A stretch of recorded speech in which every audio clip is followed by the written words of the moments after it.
Ya, muy bien, estimados estudiantes, vamos a iniciar con la clase de shock circulatorio. Bueno, lo primero es definir lo que es shock. El shock es el estado circulatorio insuficiente que conduce, como dice ahí, a una perfusión tisular inadecuada. Por lo tanto, la cantidad de oxígeno y nutrientes que llega al tejido se ve disminuido, lo que lleva finalmente a una baja producción de ATP que imposibilita los mecanismos fisiológicos para la mantención de varios sistemas moleculares, como por ejemplo la bomba de sodio y potasio que mantiene la integridad de una célula, entre otros. El shock circulatorio con disminución del gasto cardíaco es un grupo de deficiencia en la perfusión también que podemos encontrar y la subdividimos en anomalías cardíacas que disminuyen la capacidad de bombeo del corazón, por lo tanto el influjo de sangre hacia los diferentes tejidos bajando la perfusión. Y los factores también que disminuyen el retorno venoso, por lo tanto, si disminuye la cantidad de sangre que se devuelve a través de las venas cava hasta el atrio derecho, vamos a tener una disminución también del gasto cardíaco.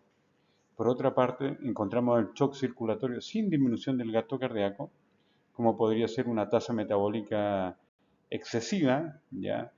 En ese caso, las necesidades tisulares no se ven equilibradas y compensadas con el aporte energético necesario, y patrones anormales de perfusión tisular por alguna alteración que en algunos casos podría ser externa. Bien, en esta lámina podemos ver el territorio arterial, viene la sangre, vamos a mostrar acá, viene la sangre a través de una arteria mayor, arteria de mediano calibre, pequeña arteria, después finalmente arteriolas, llega menor cantidad de sangre a este lecho capilar, ¿ya? Aumentan la demanda metabólica en este tejido, sin embargo, no llega la cantidad de sangre que debería llegar para aportar con oxígeno y nutrientes. Bien, con mayor frecuencia se encuentra hipotensión e hipoperfusión, ¿ya? Eso es lo importante, hipotensión e hipoperfusión, ¿ya? Pero el shock puede ocurrir en presencia de signos vitales normales, por lo tanto podríamos tener una presión en algunos casos normal, eso es importante tenerlo en cuenta. Por lo tanto, tenemos un shock y presión normal, puede haber una presión casi normal frente a un shock grave debido a los reflejos nerviosos que evitan esta caída de la presión, ¿ya? Y podemos tener una hipotensión por el contrario sin shock. La presión puede ser a la mitad de lo normal, manteniéndose una perfusión tisular normal, o sea, sin shock, ¿ya? En la mayoría de los tipos de shock, en especial en los provocados por una pérdida importante de la volemia de la sangre, la presión arterial desciende al mismo tiempo que lo hace el gasto cardíaco, va disminuyendo, aunque habitualmente no es tan dramático, no es tanto. Bien, algunos mecanismos compensatorios que resultan dañinos a largo plazo, pero que compensa el shock que acabamos de ver en la lámina anterior. Por ejemplo, se activa el sistema simpático y la renina, con todo lo que conlleva con la activación de la angiotensina, que pasa a angiotensina 1, 2, finalmente recuperación de sodio y agua a nivel del nefrón. En casi todos los tipos de shock se encuentra un incremento de la frecuencia cardíaca, vasoconstricción, liberación local de vasoconstrictores, ya lo que aumenta la presión, como sería la norepinefrina, angiotensina 2, vasopresina y endotelina, ¿ya? Vasoconstricción intensa, que ocasiona disminución de la perfusión y suministro insuficiente de oxígeno a los tejidos, ¿ya? Esta vasoconstricción intensa va a afectar principalmente a los órganos distales, a las extremidades, ¿ya? Se libera mediadores inflamatorios, vasoactivos como son la histamina, que aumenta la producción de radicales libres de oxígeno, hidrogeniones y ácido láctico, y todo esto finalmente promueve el daño y muerte celular, ¿ya? Entonces, por lo tanto, estamos viendo que este mecanismo compensatorio, que a corto plazo funciona muy bien porque aumenta la tensión vascular, aumenta la entrada de agua, de sodio al interior, ¿cierto?, de los vasos sanguíneos, a largo plazo promueve el daño y la muerte celular. Bien, otro punto importante del shock es que en todos los tipos de shock los denominadores comunes son hipotensión mantenida y la hipoperfusión generalizada, ¿ah? el mecanismo de daño celular en base a la hipoxia por esta hipotensión y la hipoperfusión, ¿ya?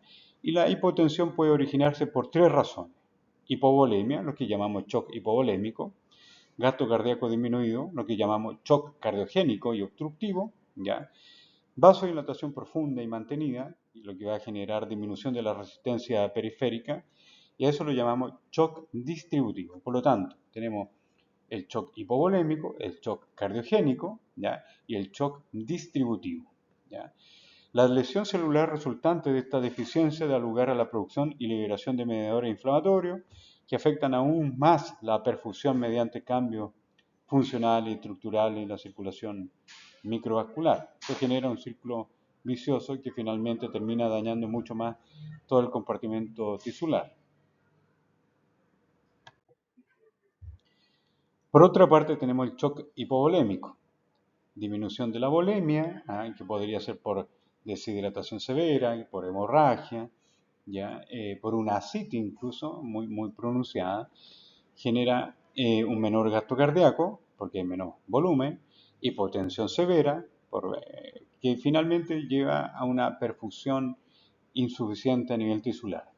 Acá está la causa, algunas de ellas ya la había nombrado: la hemorragia profusa, pérdida de líquido a nivel renal, como la diabetes insípida, pérdida de líquido a nivel gastrointestinal, diarrea severa, ¿ya? Pérdida de líquido por la piel, quemadura extensa, ¿ya? Todo eso lo llamamos una hipovolemia absoluta, ¿ya? Las cuatro primeras que están nombradas ahí: hemorragia profusa, pérdida de los líquidos a nivel renal, pérdida de los líquidos a nivel gastrointestinal, pérdida de líquido por la piel. Eso es una hipovolemia absoluta, a diferencia de la hipovolemia relativa, en donde hay un secuestro líquido extracelular que pasa a un tercer espacio, que en este caso sería el espacio peritoneal, y a esa patología le llamamos ascitis. Y es una hipovolemia relativa porque el sujeto se encuentra con un volumen total de líquido normal; sin embargo, la distribución de este líquido no es el adecuado, ha escapado del lecho vascular y se ha almacenado en el espacio peritoneal. Entonces, veamos acá algunos aspectos del funcionamiento cardíaco.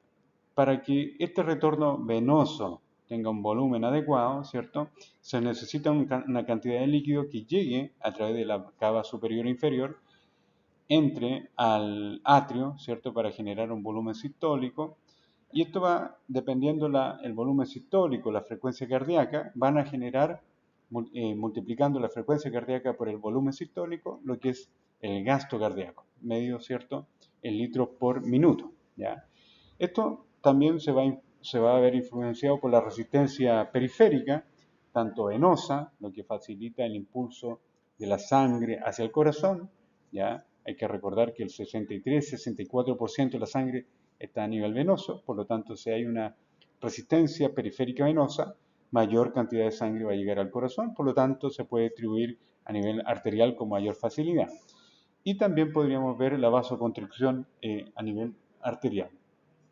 Entonces, gasto cardíaco es igual a frecuencia cardíaca por el volumen sistólico. Y la presión arterial va a ser igual al gasto cardíaco, ¿ya?, por la resistencia periférica.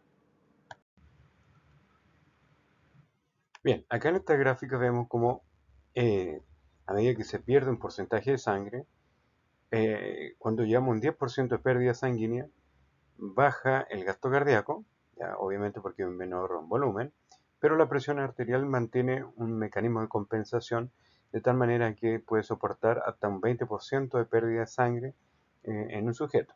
Entonces, como dice acá, se puede perder el 10% del volumen total de sangre sin que afecte a la presión arterial o al gasto cardíaco. Pero esto cae a cero cuando la pérdida de sangre llegaba a un 40-45% de la volemia total del paciente, ¿ya? Estamos calculando que en un paciente que tiene en promedio 5 litros de sangre, si se pierden 2, ya esto es fatal, ¿ya? Los mecanismos compensatorios simpáticos son, primero, la contracción arterial, ¿ya? De esta manera, tanto arteriola como arteria, al contraerse, mantienen más estable la presión, ¿cierto?, a pesar de que se ha perdido ya aquí un 20% del volumen de sangre. Estamos hablando de 1 litro en un sujeto de 5 litros, que tiene 5 litros de sangre. La contracción venosa hace que llegue más sangre al atrio derecho para mantener en lo posible el gasto cardíaco. La frecuencia cardíaca puede aumentar desde 72 hasta 180 latidos por minuto. Eso también en un intento de compensar, o sea, menor volumen, eso se compensa con mayor frecuencia cardíaca para aumentar la llegada de sangre por minuto a los diversos tejidos, priorizando lo que corresponde a cerebro, ¿cierto? Pulmón, hígado, ¿ya? En ausencia de reflejo simpático, solo se puede perder un 20% de sangre en un periodo de 30 minutos sin que la persona fallezca, ¿ya? Pero eso solamente cuando se han perdido reflejos simpáticos. Y la presión arterial se mantiene a niveles normales o casi normales por más tiempo en una persona que tiene una hemorragia, ¿ya? Entonces, la presión aquí la estamos viendo que se mantiene más estable, como dice acá, por más tiempo a pesar de que hemos perdido un 20% de sangre.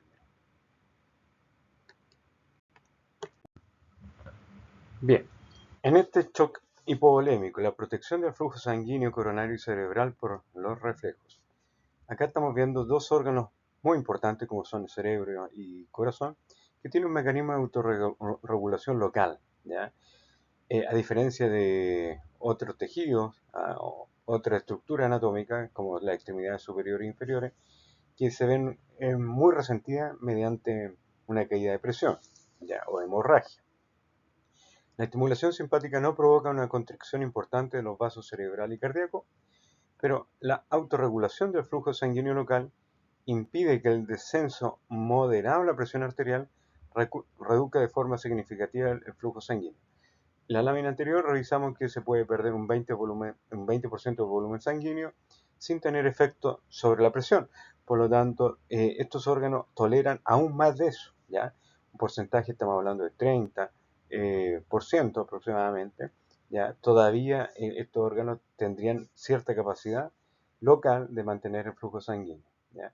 Por lo tanto, el flujo sanguíneo a través del corazón y cerebro se mantiene en niveles prácticamente normales, mientras que la presión arterial media no caiga, como dice acá, por debajo de 70 milímetros de mercurio, ¿ya?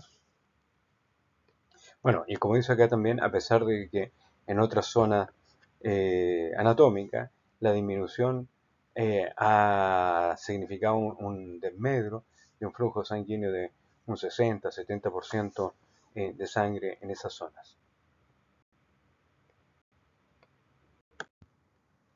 Shock cardiogénico.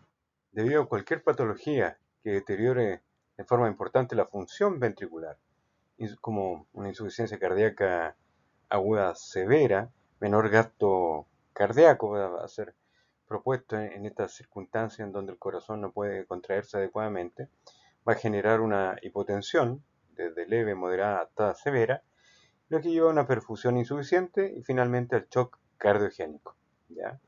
¿Qué más tenemos acá? La causa más frecuente, infarto, ya, arritmia, que eh, en donde se deteriora el gasto cardíaco. Otras circunstancias podríamos tener contusión y cirugía cardíaca. Y este shock cardiogénico puede llegar a ser de una alta mortalidad, aproximadamente entre el 70 y 90% de los pacientes van a morir, ¿ya?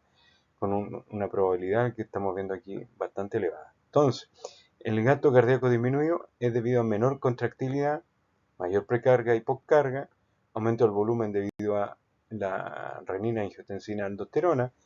Cuando se ve disminuido el volumen se activa este eje, pero eso va a empeorar la precarga y la poscarga, ¿ya? Entonces, esos son elementos que hay que considerar.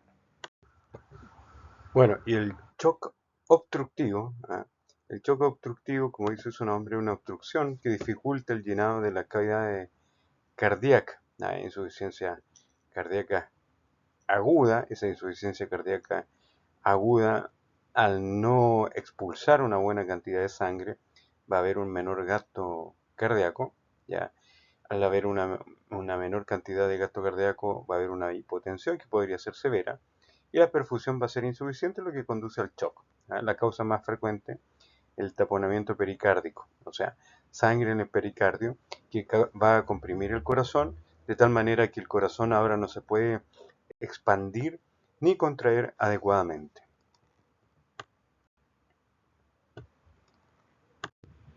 Muy bien, acá estamos observando la estructura anatómica del corazón, la capa más interna endocardio, el músculo miocardio, y finalmente encontramos la capa más externa que corresponde al pericardio.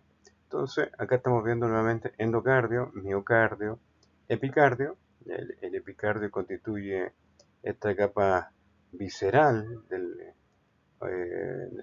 pericardio, ya. Esta zona que estamos viendo acá es visceral. Y acá encontramos también el pericardio, ya, que es la zona parietal del pericardio. Ya. Entonces tenemos pericardio parietal y pericardio visceral, o también lo podríamos llamar este pericardio visceral epicardio, que en el fondo es lo mismo. Entonces, esta estructura, esta cavidad pericárdica, se puede llenar de líquido comprimiendo y dificultando los movimientos cardíacos. Hay dos tipos de factores que reducen gravemente el gasto cardíaco. Primero, algunas anomalías, ¿ya? Anomalías cardíacas que disminuyen la capacidad de bomba al corazón, anomalía anatómica, el shock circulatorio que es consecuente del descenso de la capacidad de la bomba del corazón, se denomina shock cardiogénico, ¿ya? Y factores que disminuyen el retorno venoso, también disminuyen el gasto cardíaco, porque el corazón no puede bombear la sangre que no le llega. Entonces, una vasodilatación, por ejemplo, venosa, va a impedir que llegue adecuadamente un buen volumen de sangre al corazón, o va a llegar más lento y tendríamos un shock cardiogénico. La causa más frecuente del descenso del retorno venoso suele ser descenso del volumen, en lo que llamamos hipovolemia, que puede ser absoluta o relativa, pero el retorno venoso también puede disminuir por disminución del tono vascular. Entonces, si baja la presión vascular, ¿ya? O si tenemos una hipovolemia absoluta, una hemorragia, deshidratación, o relativa como una citis, podríamos tener un shock, en este caso cardiogénico. Shock distributivo. Debido a causas que provocan una vasodilatación periférica generalizada y persistente, una disminución de la resistencia periférica con hipotensión severa, perfusión insuficiente. En etapas precoces, el paciente está profundamente vasodilatado y con gran aumento de la permeabilidad. Hay una salida de líquido intravascular al tejido, al intersticio, generando también lo que es una hipovolemia relativa, porque el sujeto pierde agua en los vasos sanguíneos, pero esta agua no se pierde del cuerpo, sino que se redistribuye, ¿ya? Por eso shock distributivo. Tenemos shock séptico, shock anafiláctico, donde estamos viendo que el agua se va hacia los tejidos conectivos, shock neurogénico, ¿ya? Y finalmente el shock endocrino. Bien, continuando con el shock y su diagnóstico, tenemos que al diagnóstico vamos a ver un paciente que tiene una hipotensión mantenida por 2 horas al menos, una presión arterial sistólica de 90 o menos y una presión arterial media de 60 o menos milímetros de mercurio. En estos pacientes con shock vamos a tener una acidosis metabólica con hiperlactacidemia, o sea, aumenta el ácido láctico por sobre 1.5 milimol, lo que genera una acidosis metabólica con confusión mental, y como hay una hipotensión mantenida, ya con presiones bajas, vamos a tener también una oliguria. Bien, la clínica del shock. Bueno, esto depende de la causa, principalmente eso, la causa, y del estadio en que se pesquise, si se pesquisa tempranamente o no. En la fase inicial del shock, la clínica puede no ser muy grave, pero está directamente relacionada con los mecanismos de compensación, con la etiología. Y tenemos acá el shock hipovolémico. No siempre existe una pérdida macroscópica, o sea, que sea clara. A veces hay una pérdida urinaria, gastrointestinal no identificable claramente, ¿ya? Y van a haber mecanismos compensatorios como la taquicardia, taquipnea, manifestaciones simpáticas que derivan la sangre hacia órganos vitales como el corazón, cerebro, ¿ya? De tal manera que la piel va a tener menos vascularización, ya va a haber palidez, frialdad y sudoración, sed y piel seca con pliegue positivo. Entonces, la sed principalmente por la hipovolemia y la piel seca es lo mismo, una disminución de la hidratación general del cuerpo.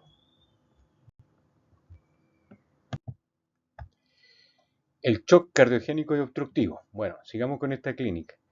La clínica corresponde a la de una insuficiencia cardíaca fuerte, severa, ¿ya? Con disnea, ortopnea, ¿ya? Ingurgitación yugular. Ahora hay una disminución de la fuerza de la contractibilidad miocárdica. La sangre se tiende a acumular también a nivel de la cava superior, lo que genera ingurgitación yugular, cianosis distal y edema periférico. ¿Ya? Cada causa específica presenta signos también específicos, ¿ya? Como el infarto al miocardio, ¿ya? Y el shock séptico es debido a una sepsis severa por bacilo gram negativo o coco gram positivo, ¿ya? Y dentro de estas bacteremias que podemos encontrar, tenemos bacterias que liberan moléculas proinflamatorias, como las que hemos estudiado en la clase de inflamación, interleuquina 1, 6, TNF-alfa, algunas prostaglandinas, leucotrieno, ¿ya? Y sustancias vasodilatadoras, como la histamina que libera el basófilo y el mastocito, y bradiquinina, ¿ya? Y reclutamiento de los neutrófilos, porque también estas células tienen esa capacidad de reclutar neutrófilos, daño endotelial y aumento de la permeabilidad generado también por, por la liberación de estas moléculas o sustancias vasodilatadoras como la bradiquinina y la histamina. En fases iniciales se observa un estado hiperdinámico con la extremidad rosada y tibia por vasodilatación, taquicardia, taquipnea y fiebre, pero esto avanza rápidamente a disfunción orgánica múltiple y coagulación intravascular diseminada. El shock anafiláctico, bueno, es el más conocido, ¿cierto? Por la implicancia que tiene y la prevalencia de alergias tanto alimentarias como ambientales, ¿ya? Tenemos el shock que se presenta en un paciente con anafilaxia, o sea, con una alergia severa, ¿ya? Síndrome clínico secundario, una reacción de hipersensibilidad inmediata de tipo 1 en un paciente previamente sensibilizado. Es una alergia que afecta todo el organismo, principalmente los tejidos conectivos, por lo tanto es sistémica, generalmente debido a alérgenos parenterales, o mejor dicho, que viene a través de los alimentos. ¿Ya? Se manifiesta además de los signos de shock distributivo, como manifestación propia, como la urticaria, el angioedema, pero el líquido comienza a salir de los vasos sanguíneos por permeabilidad y aumenta en los líquidos, en los tejidos, por eso lo llamamos un shock hipovolémico relativo, ¿ya? La urticaria afecta la porción superficial de la dermis, origina pápula eritematosa, como las que estamos viendo en la fotografía, ¿ya? Generan picazón, es lo que llamamos abono urticariante o roncha. El angioedema, angio, vaso sanguíneo, edema de estos vasos, es un edema localizado bien delimitado que afecta la capa profunda de la piel, sus capilares, incluso el tejido celular subcutáneo, ¿ya? El edema laríngeo más complicado puede provocar obstrucción de la vía aérea con resultados fatales por impedimento, ¿cierto?, de el paso de aire. La mucosa se puede edematizar de tal manera que dificulta el paso de aire hacia los bronquios. Las etapas. Bueno, hay una primera etapa en el shock que el común denominador es la disminución de la perfusión tisular, disminución del consumo de oxígeno tisular con una disminución marcada del metabolismo energético oxidativo a nivel mitocondrial. Tenemos esta hipotensión que genera activación del sistema simpático, activación del eje renina-angiotensina-aldosterona y activación de hormona antidiurética. Entonces, esa misma hipotensión va a activar de manera simpática todo el sistema, generando contractibilidad al miocardio, taquicardia, retención de agua, vasoconstricción, que va a venir secuencialmente con la activación, ¿cierto?, previa del eje renina-angiotensina-aldosterona. El riñón detecta menos volumen y la arteriola aferente va a liberar renina con la consecuente activación de todo este eje. Y también la angiotensina 2 tiene la capacidad de liberar ADH a nivel hipotalámico y a través de la neurohipófisis. Bien, después de esta liberación de moléculas relacionadas, ¿cierto?, con la inflamación, viene una segunda etapa, la hipoperfusión tisular o shock progresivo descompensado, ¿ya? Hay una disminución del metabolismo aeróbico, aumento del metabolismo anaeróbico, lo que va a hacer o va a producir también una acidificación del plasma sanguíneo, acidosis metabólica con disminución del pH y aumento de ácido láctico. Finalmente tenemos una tercera etapa con daño tisular y disfunción orgánica múltiple. Hay un aumento de la permeabilidad de membrana, que eso ya comienza ya desde la etapa 1, daño y disfunción endotelial diseminada, ¿ya? Y activación de la cascada inflamatoria y protrombótica, lo que lleva a coagulación intravascular diseminada, disfunción orgánica múltiple, alteraciones energéticas a través de la bomba sodio-potasio, que no puede funcionar sin ATP, apertura de canales de calcio, daño mitocondrial, ¿ya? Activación de fosfolipasa y liberación de enzimas lisosomales, donde la célula muere finalmente. Bien, los mecanismos compensatorios son variados, ya vamos a tener mecanismos de vasoconstricción, vasodilatación, pero esto va a depender también de la clínica del paciente, va a depender de la etiología y el estadio en que se encuentra, ¿ya? Sistema nervioso simpático va a ser muy importante, se echa a andar el sistema renina, angiotensina, aldosterona, la angiotensina 2, como dice su nombre, provoca un aumento de la contracción de la tensión de vaso arterial y venoso, ¿ya? Con la finalidad de mejorar el gasto cardíaco. El gasto cardíaco comienza a mejorar, hay una mejora en la presión arterial y con frecuencia la sangre es desviada de los riñones a otros órganos vitales, por lo tanto la perfusión va a ser menor, va a haber una recuperación también menor perdón, una pérdida menor de agua porque se está recuperando, pero al mismo tiempo la cantidad de sangre que se está filtrando es menor. ¿Ya? Esto podría generar daño renal a la larga. ¿Ya? El sistema nervioso simpático es de suma importancia, sobre todo en el shock hipovolémico, ¿ya? Incrementando la frecuencia cardíaca, produciendo vasoconstricción, y todos estos mecanismos hacen que la arteria renal compense de alguna manera la baja de presión, ¿ya? De tal manera que se mantenga en algunos casos eh, la eliminación de orina, pero en otros vamos a tener oliguria, ¿ah? Con una cantidad de orina bastante limitada. Hay receptores beta 1 a nivel del nodo sinoauricular que producen un aumento de la frecuencia cardíaca, por lo tanto una taquicardia sinusal. Receptores beta 1 y beta 2 en aurícula y ventrículo, incrementando la frecuencia cardíaca, la fuerza cardíaca, el inotropismo. ¿Ya? Receptores beta 1 a nivel del nodo atrioventricular y fibra de Purkinje que aumenta la velocidad de conducción, generando la taquicardia, una frecuencia cardíaca sobre 100 latidos por minuto. Receptores alfa 1 a nivel de los vasos cutáneos y esplénicos, ¿ya? Que producen vasoconstricción. Aquí esto debería decir esplénico porque se refiere al vaso como tal. El vaso tiene una capacidad de reserva de volumétrica de sangre, de plaquetas y otros elementos que al contraerse pasan a la circulación periférica. Receptores beta 2 en el músculo esquelético que producen vasodilatación, mejorando la perfusión tisular, y en los pulmones broncodilatación, generando también la llegada de oxígeno de manera más abundante hacia los alvéolos para que sean difundidos a la sangre y de esta manera se produzca la difusión hacia los tejidos. Por lo tanto, se mejora el gasto cardíaco, aumentando eh, la frecuencia cardíaca y el volumen sistólico.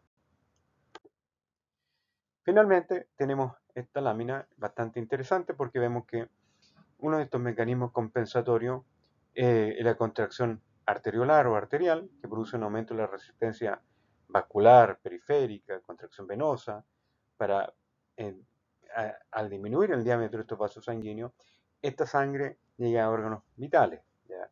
El tronco encefálico mejora la frecuencia cardíaca, el volumen por latido, controla el diámetro vascular y todo esto, al disminuir este diámetro vascular, genera un aumento de la presión, ¿ya? Y de esta manera vamos a tener un mecanismo de compensación, ¿ya?